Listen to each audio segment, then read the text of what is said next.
MDH kitchen king కనుక kitchen లో ఉంటే మనమే ఏదైనా తయారు చేయొచ్చు. బెంగన్ భర్త, ఆలు గోబీ, భిండి మసాలా, ఇంకా మరెన్నో. గోపి మనకి లైవ్ లో జాయిన్ అవుతున్నారు. దీనికి సంబంధించి మరింత ఇన్ఫర్మేషన్ తో గోపి, కేంద్ర ప్రభుత్వం చాలా అలర్ట్ గా ఈ సిచ్యువేషన్ ని హ్యాండిల్ చేస్తోంది. కేంద్ర మంత్రులు ఎప్పటికప్పుడు మాట్లాడుతూ ఉన్నారు.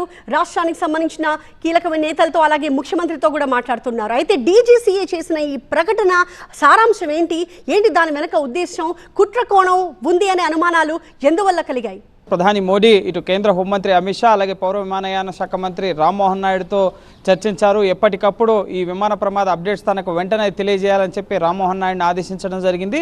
ఇక రామ్మోహన్ నాయుడు కూడా సివిల్ ఏవియేషన్ అథారిటీ, DGCA అలాగే ATCకి సంబంధించిన అధికారులతో విమాన ప్రమాద ఘటనకు సంబంధించిన వివరాలను అడిగి తెలుసుకోవడం జరిగింది. అయితే కుట్ర కోణం అన్న అంశానికి సంబంధించి ముఖ్యంగా దీని వెనక ఏమైనా ఉగ్రదాడి కోణం ఉందా, ఎందుకు సమాచారం వెంటనే కట్ అయిపోయింది, ముఖ్యంగా ATCతో సంబంధాలు, విమానం టేకాఫ్ అయిన 5 నిమిషాలకే ఈ ప్రమాదం చోటు చేసుకుంది.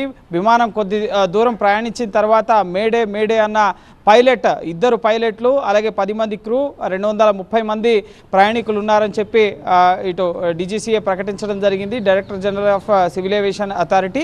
సో వీళ్ళు ముఖ్యంగా ఈ ప్రకటనలో ఈ మేడే అన్న ప్రతిస్పందన వచ్చిన తర్వాత ATC air traffic control room నుంచి ఆ సిబ్బంది తిరిగి అక్కడున్న పైలట్లతో, విమానంలో ఉన్న పైలట్లతో మాట్లాడేందుకు ప్రయత్నం చేశారు. కానీ కమ్యూనికేషన్ కట్ అయిపోయింది. సో ఎందుకు ఆ విధంగా జరిగింది, అంత వెంటనే కమ్యూనికేషన్ కట్ అయిపోవడానికి గల కారణాలేంటి, సాంకేతిక సమస్య లేక అప్పటికే విమానం కూలిపోయిందా, ఆలస్యంగా పైలట్లు ATCతో ఇటు ఒక తప్పు జరుగుతోంది, ప్రమాదంలో ఉన్నామన్న చెప్పే విషయంలో కూడా ఆలస్యం జరిగిందా, దీని వెనక ఏమైనా ఉగ్ర కోణం ఉందా అన్న కోణంలో కూడా గతంలో కూడా మనం అనేక సందర్భాల్లో చూసాం.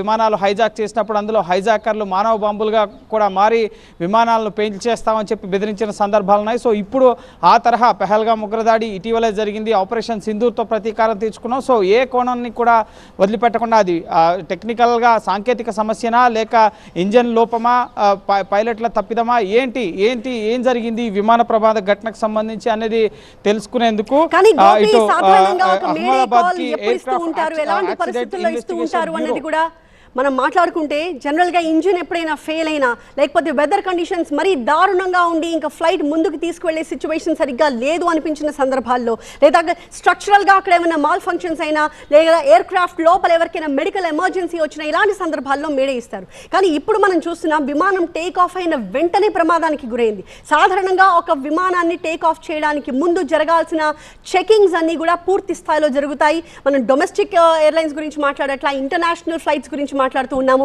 ఇంటర్నేషనల్ ఫ్లైట్ విషయంలో ఇంకొంచెం ఎక్కువగానే ఆ జాగ్రత్తలు తీసుకుంటూ ఉంటారు. ఎక్కువ మంది ప్రయాణిస్తూ ఉంటారు కాబట్టి, ఎక్కువ దూరం ప్రయాణించాల్సి ఉంటుంది కాబట్టి దానికి తగ్గట్టుగా అన్ని జాగ్రత్తలు తీసుకుని అన్ని చెక్స్ పాస్ అయిన తర్వాతే విమానం టేక్ ఆఫ్ అవుతుందన్న విషయం మనందరికీ తెలిసింది. అయితే విమానం టేక్ ఆఫ్ అయిన కొన్ని క్షణాల్లోనే విమానం కూలిపోయిందన్నది దృశ్యాలు చూస్తే మనకు అర్థమవుతోంది. ఇంత లోపు మేడే కాల్ ప్రకటించాల్సిన పరిస్థితి ఏమై ఉంటుంది? సాధారణంగా ఇలాంటి పరిస్థితులు గతంలో ఎప్పుడైనా ఎదురయ్యాయా? అలాంటప్పుడు ATC దానికి రెస్పాండ్ అయిందా? ఆ సిచ్యువేషన్స్ ఇంతకు ముందు హ్యాండిల్ చేసిందా? ఇప్పుడు మాత్రం ఎందుకు ఇంతటి విధ్వంసం, ఇంతటి దారుణమైన ప్రమాదం జరిగింది?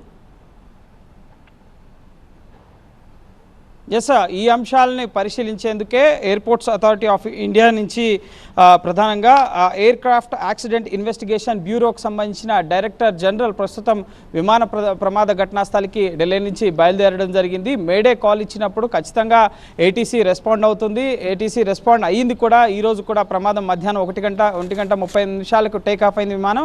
అయినా 5 నిమిషాలకే 1:43 నిమిషాలకే క్రాష్ అయిపోయిన పరిస్థితి. సో ఇందులో ఉన్న ఇద్దరు పైలట్లు కూడా, ఇది అంతర్జాతీయ విమాన సర్వీసు, ముఖ్యంగా ఎయిర్ ఇండియా ఇటు ఈ సర్వీస్లో పనిచేస్తున్న పైలట్లు కూడా అత్యధిక పని గంటల అనుభవం కలిగి ఉన్న పైలట్లు. ఇద్దరు పైలట్లకు సంబంధించి ముఖ్యంగా కెప్టెన్ సుమిత్ భరద్వాల్, ముఖ్యంగా సబర్బాల్ 8200 పని గంటల ఎయిర్ ట్రావెల్ హిస్టరీ ఉన్న పైలట్ ఇతను. సో కెప్టెన్, అలాగే కెప్టెన్ మరొకరు ఇటు కో పైలట్ 11 గంటల విమాన అనుభవం కలిగి ఉన్నవారు ఉన్నారు.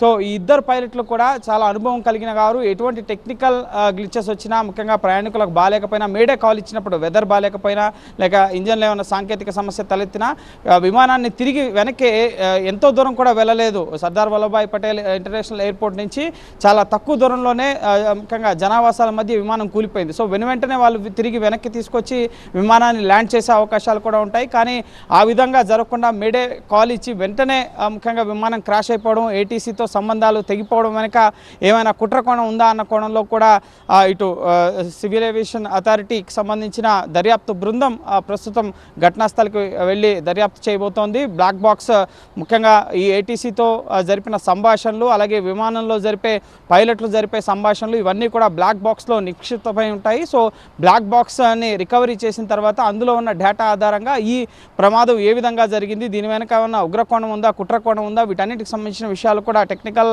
సాంకేతిక సమస్యలు లేక ఇంజన్ లోపం వల్ల ఈ విమానం కూలిపోయిందా, వీటన్నిటికి సంబంధించి సమగ్ర సమాచారం తెలిసే అవకాశం ఉంటుంది. కానీ ప్రభుత్వం మాత్రం, ఎందుకంటే గుజరాత్ ప్రధాని నరేంద్ర మోడీ అదే రాష్ట్రానికి సంబంధించిన వ్యక్తి, మాజీ గుజరాత్ సీఎం, అలాగే అనేక పటేల్ సామాజిక వర్గానికి సంబంధించిన ప్రయాణికులు అందులో ఉన్నారు. 52 మంది బ్రిటన్ జాతీయులు విమానంలో ప్రయాణిస్తున్నారు.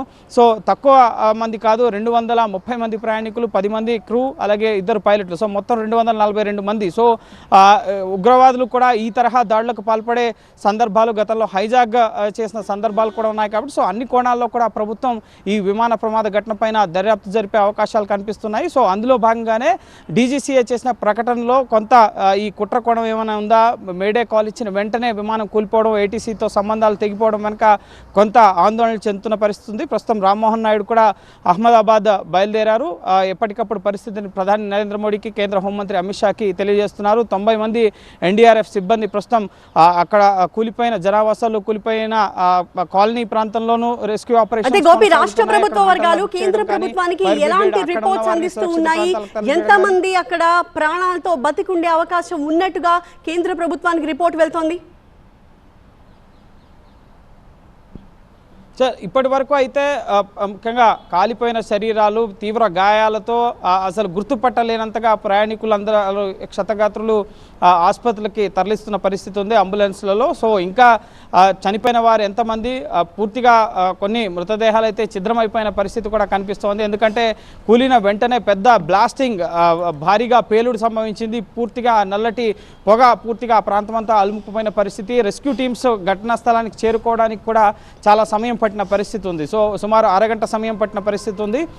సో సిటీ లోపలే కూలినప్పటికీ వారందరినీ రెస్క్యూ టీమ్స్ రెస్క్యూ చేయడానికి, ఆసుపత్రికి తరలించడానికి కొంత సమయం పట్టింది. కాబట్టి సో పూర్తి వివరాలు ఇంకా తెలియరావాల్సి ఉంది. ప్రస్తుతం ఎన్డీఆర్ఎఫ్, అలాగే రాష్ట్ర ఫైర్ సిబ్బంది, పోలీసులు వీరంతా కూడా సహాయక కార్యక్రమాల్లో పాల్గొంటున్నారు.